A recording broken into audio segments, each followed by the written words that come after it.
Brothers and sisters, so many young people are nowadays joining the different kind of gang and becoming young offenders.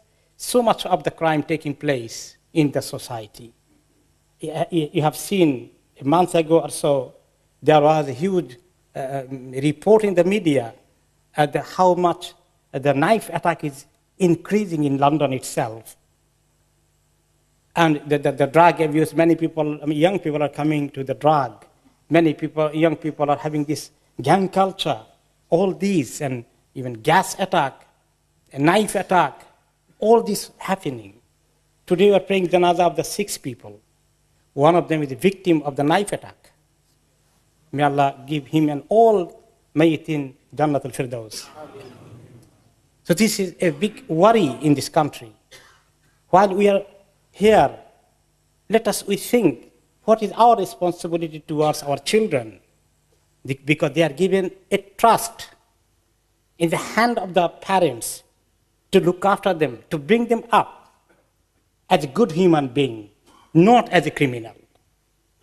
What we are doing as a parents, the Muslim Ummah, Muslim community here, they know what huge task Allah given to them in the Qur'an, in the Hadith, in the prophetic tradition, that we can make our family members, our children, a role model for the society.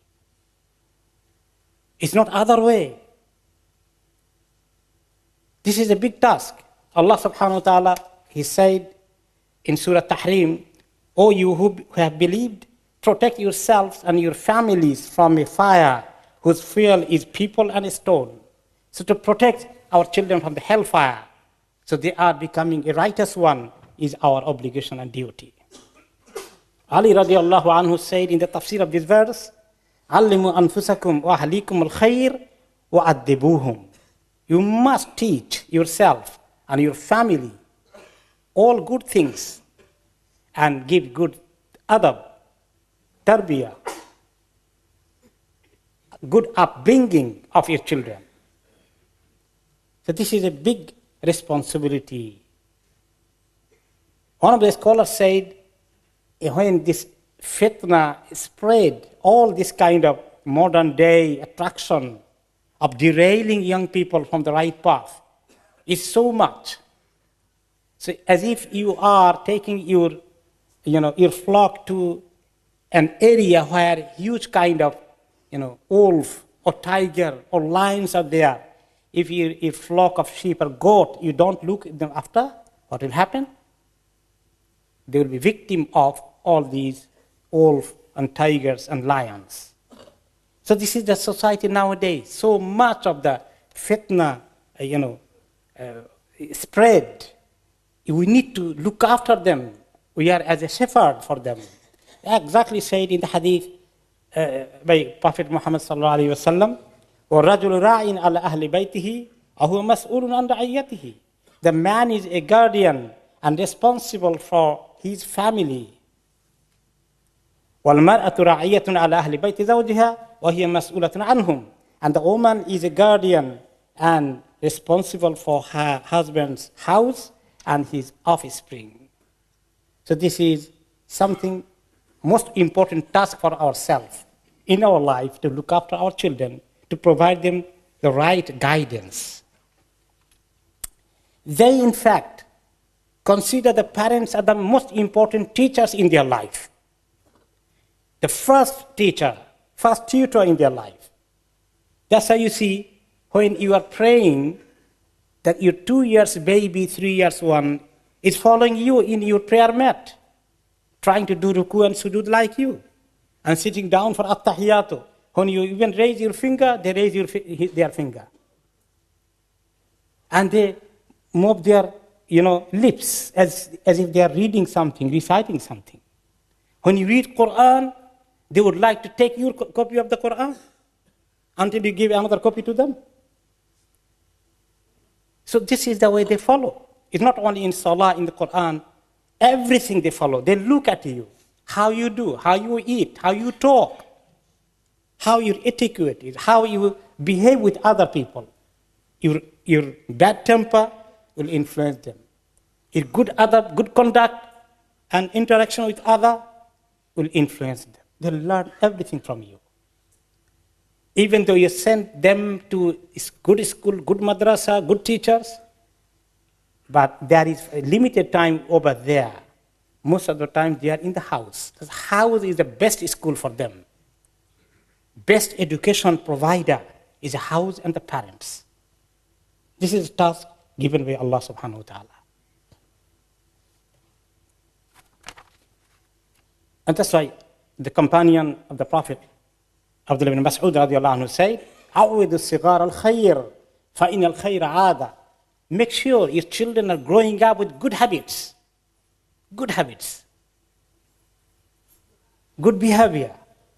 You train them, and it becomes their nature. That's why if you train them eat with the right hand, they will eat right hand. They learn, it becomes their habit. If it is the dua, how to start the food with Bismillah, they will learn it. When to ride any vehicle, what dua to say, Subhanallah, sakhara lana hadha, all this, it becomes their habit. Even you may forget, but they will remind you even. We need to make this kind of good habit is given to them from very early age. And so this is a task from Allah given to us, and exactly in a hadith Rasulullah sallallahu alaihi wasallam said, if this trust and task which is given to us is not maintained properly, not given due attention, and rather it is abandoned, then there is a big warning for us. In a hadith Rasulullah sallallahu alaihi wasallam said, ما من عبد يسترعيه الله رعية يموت يوم يموت أو غاش لرعيته إلا حرم الله عليه الجنة. Any slave, Allah makes him in charge of people. It could be a leader in charge of his subjects. It could be parents in charge of their children, family members. And he dies while he is not sincere to them, to look after them, to guide them. Allah will make Jannah, paradise, unlawful for him. He'll be deprived from paradise if he abandons his duty towards his family members, his children. Some of the great scholars say, إن الله سبحانه وتعالى يسأل الوالد عن ولده يوم القيامة قبل أن يسأل الولد عن والده.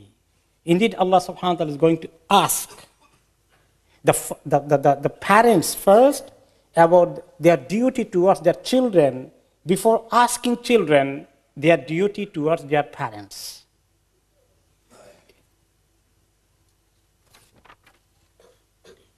We need to make sure that we are giving importance to bring up our children, they become righteous. Because in hadith, Rasulullah sallallahu alaihi wasallam said, إِذَا مَاتَ ابْنُ آدَمٍ قَطَعَ عَمَلُهُ إِلَّا مِنْ ثَلَاثٍ. When human being dies, when a man dies, his all good deeds are cut off, except three: sadaqatin jariyah, a charity given which continues after his death, our ilmin intafa'u bihi, or contribution of the knowledge, people are getting benefit of that, aw waladin salihin yad'u lahu, or the righteous children, righteous offspring which will make dua for him. Another hadith, إن الرجل لا ترفع درجته في الجنة فيقول أن هذا فيقال باستغفار ولدك لك. A man will be raised in status in paradise and will say, where did this come from? Continuously, his place in paradise is being raised, being promoted. From where this come? My all deeds are cut off. Then it will be said to him, from your son or daughters praying for forgiveness for you. So this is an asset for us, that we do make dua, we do make them righteous. For that we need to make dua to Allah subhanahu wa ta'ala. Many of the parents are annoyed by their children. They are so naughty, they don't know what to do. Many people are coming for advice to the mosques. What we do about the children is so rebellious, naughty, criminal. and you sometimes curse them, na'udhu billah. No, not yet. You need to ask Allah to forgive you. Probably you did not do your duty. Ask Allah that Allah forgives you. And still make dua for them. May Allah correct them. May Allah make them better. Because 3 du'as are accepted, not rejected at all. Okay? That is, ثلاث دعوات مستجابات لا شك فيهن دعوة المظلوم ودعوة المسافر ودعوة الوالد على ولده. Dua of an oppressed one, supplication of an oppressed one, or invocation of the oppressed one, and invocation of a traveler, invocation of the parents for their children. It will be surely accepted by Allah and never will be rejected. In another hadith, Rasulullah sallallahu alaihi wasallam said, لا تدعوا على أنفسكم ولا تدعوا على أولادكم. Don't do invoke curse on yourself, neither on your children. Okay? Lest you happen to do it at a time when Allah is asked for something and grants you request straightway. Rather, we do take the beautiful dua Allah taught us in the Quran about the children, about the family members. رَبَّنَا هَبْ لَنَا من أزواجنا وذرياتنا قرة أعين وجعلنا للمتقين إماما.